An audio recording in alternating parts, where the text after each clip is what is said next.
Fermez vos portes, verrouillez vos fenêtres, tirez les rideaux. Et surtout, quoi que vous entendiez, quoi que vous voyiez à travers la vitre, ne regardez pas dehors. Si vous croisez un regard dans l'obscurité, vous tomberez raide mort. Ce conseil ne vient pas d'un film d'horreur, mais de la prophétie la plus terrifiante et la plus précise de l'histoire catholique moderne. Une prophétie transmise par le plus grand saint du XXe siècle, Padre Pio, ainsi que par la mystique française Marie-Julie Jahenny. Ils nous ont avertis.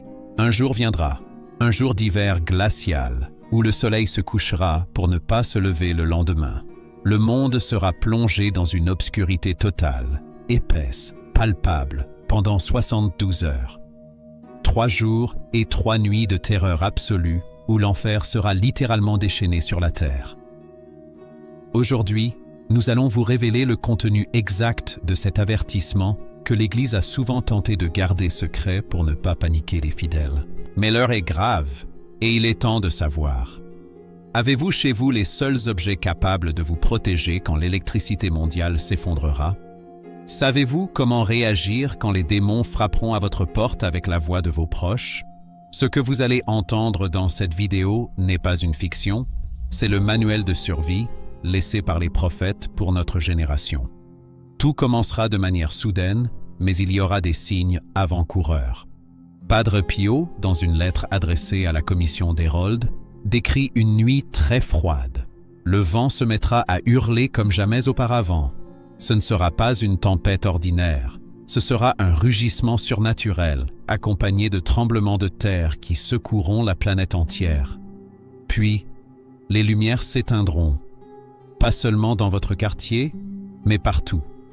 Les satellites, Internet, les réseaux électriques, tout cessera de fonctionner. L'homme moderne, si fier de sa technologie, se retrouvera nu et aveugle. Et c'est là que le véritable cauchemar commencera. Car cette obscurité ne sera pas naturelle, elle sera spirituelle. Les textes disent que l'air deviendra pestilentiel. Il sera chargé de soufre et de voix terrifiantes. Pendant ces 3 jours de ténèbres, les démons apparaîtront sous des formes horribles et abjectes et feront résonner l'air de blasphèmes épouvantables, nous dit la bienheureuse Anna Maria Taigi. Imaginez-vous, seul dans votre salon, dans le noir complet, entendant le monde s'écrouler dehors, sachant que la moindre curiosité, le moindre coup d'œil par la fenêtre signera votre arrêt de mort. Pourquoi un tel châtiment? Pourquoi Dieu permettrait-il une telle horreur? Les mystiques sont unanimes, c'est la purification nécessaire. La terre est devenue, selon leur vision, une nouvelle Sodome, remplie de péchés et d'orgueil. Ce châtiment est décrit comme une lessive mondiale, un nettoyage par le vide pour éliminer le mal qui a infiltré l'Église et la société. Padre Pio disait « L'heure du châtiment est proche, mais je manifesterai ma miséricorde. » C'est là tout le paradoxe. Ces 3 jours sont à la fois la fin d'un monde et le début d'un autre. Mais pour voir ce nouveau monde, il faut survivre à la nuit. Et la survie ne dépendra pas de votre argent, de vos réserves de nourriture ou de votre bunker. Elle dépendra de votre obéissance à des règles très strictes, presque rituelles, que nous allons détailler. La première règle est l'enfermement total. Que personne ne sorte de chez soi, prévient la prophétie. Ceux qui seront dehors, sur les routes ou dans les rues au moment où l'obscurité tombera, périront. Les voitures s'arrêteront. Les avions ne pourront plus atterrir. Ce sera le chaos instantané. C'est pourquoi il est vital de reconnaître les signes avant que le ciel ne devienne noir. On parle d'un brouillard jaune, d'une poussière étrange, d'un comportement paniqué des animaux quelques heures avant. Si vous voyez cela, rentrez chez vous, courez.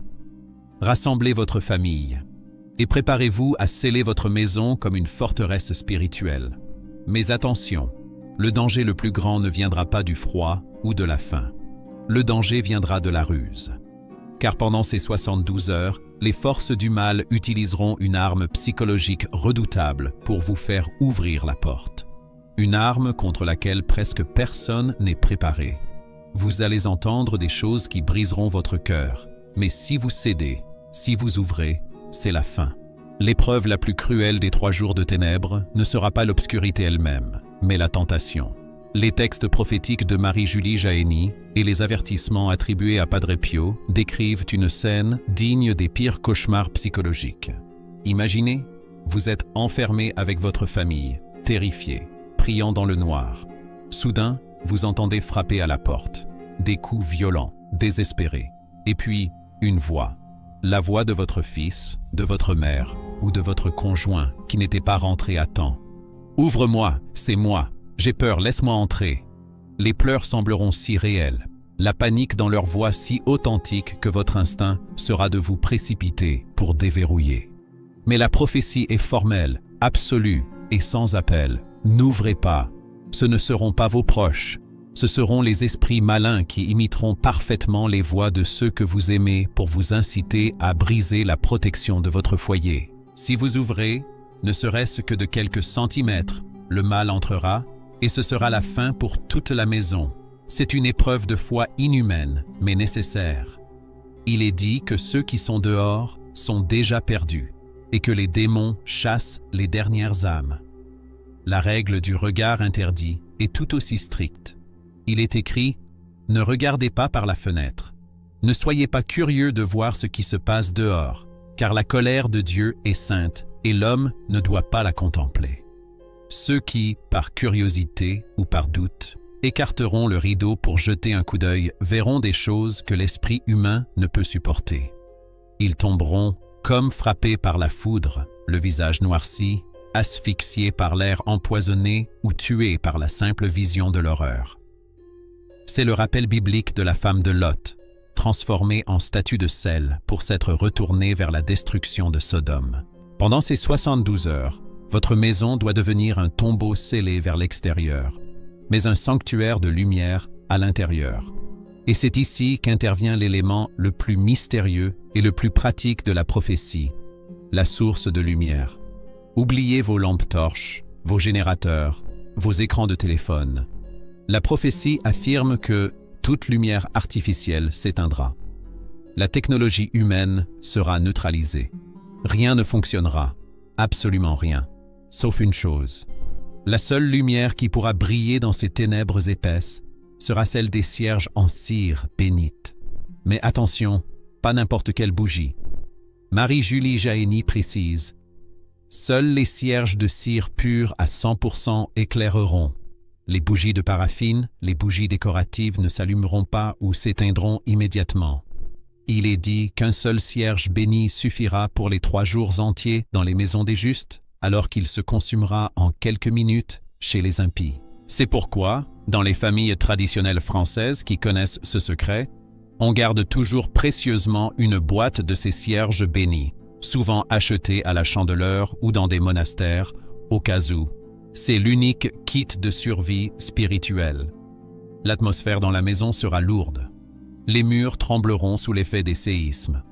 On entendra le tonnerre pénétrer jusque dans les caves. L'air, même à l'intérieur, pourrait devenir difficile à respirer. Que faudra-t-il faire? Sûrement pas attendre passivement. Les instructions sont claires. Prier, réciter le rosaire sans arrêt, se rassembler autour du crucifix, demander pardon à Dieu. Il est conseillé de s'asperger d'eau bénite et d'en mettre sur les portes et les fenêtres comme un sceau invisible. Il ne faudra pas dormir, ou très peu, en se relayant pour veiller sur la flamme du cierge. Car si la flamme s'éteint, la protection tombe. C'est une image puissante, une petite flamme vacillante contre l'obscurité totale de l'univers. Cette situation durera 3 nuits et 2 jours. Le jeudi, le vendredi, le samedi. C'est le triduum des ténèbres, miroir inversé des 3 jours du Christ au tombeau. Ceux qui vivront ces heures auront l'impression que le temps s'est arrêté. La faim ne sera pas le problème principal, la peur sera le seul ennemi. Les sceptiques diront que c'est de la folie, de la superstition médiévale. Mais posez-vous la question. Pourquoi tant de mystiques, à des époques différentes, dans des pays différents, Italie, France, Allemagne, ont-ils vu exactement la même chose? Pourquoi ont-ils tous donné les mêmes détails sur les bougies de cire et l'interdiction d'ouvrir la porte? Est-ce une hallucination collective ou un avertissement réel pour notre époque, qui a oublié Dieu et qui pense pouvoir tout contrôler avec la technologie?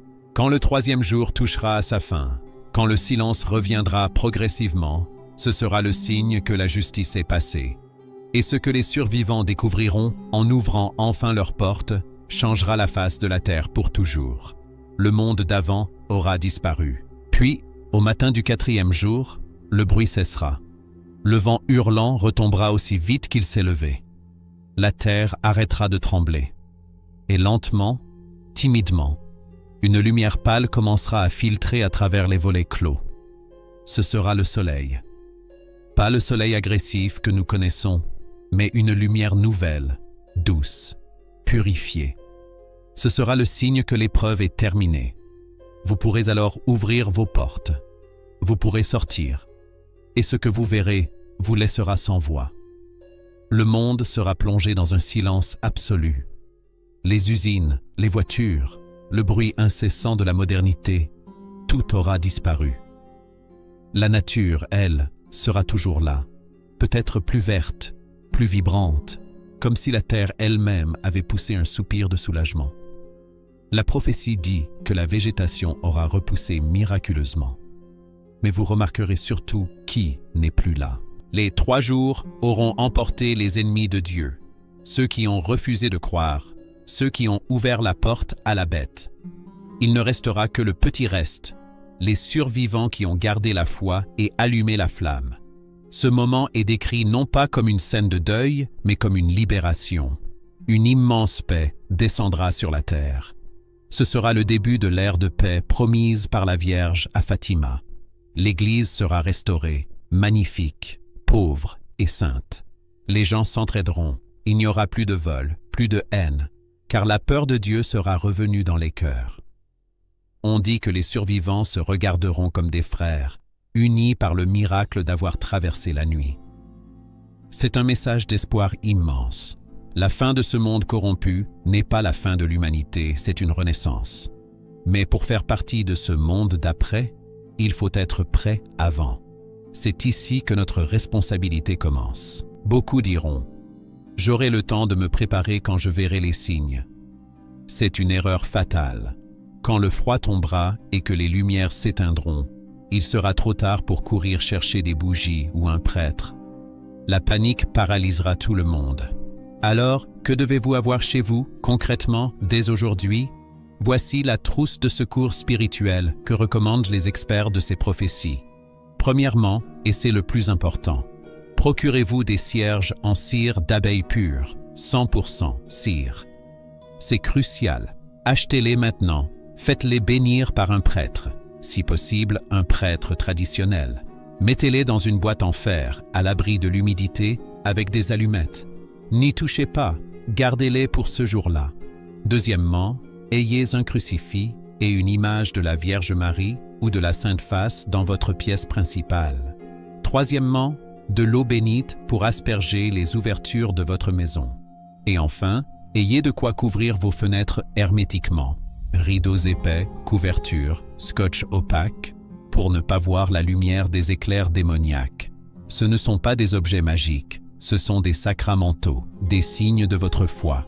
Le simple fait de préparer cette trousse est un acte de confiance qui vous protège déjà.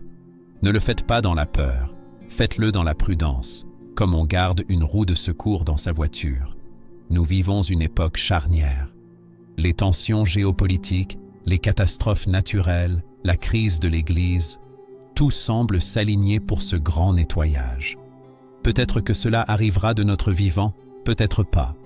Mais comme le disait Padre Pio, priez, espérez et ne vous inquiétez pas. La peur est l'arme du diable, la préparation est l'arme du chrétien. Maintenant, vous savez, vous ne pourrez plus dire « je ne savais pas ». Vous avez le manuel de survie entre les mains. Votre maison est-elle prête? Votre âme est-elle prête? C'est la seule question qui compte ce soir. Et si vous pensez que ce message peut sauver des vies, ne le gardez pas pour vous. Partagez-le à ceux que vous aimez, car le temps presse plus qu'on ne le croit.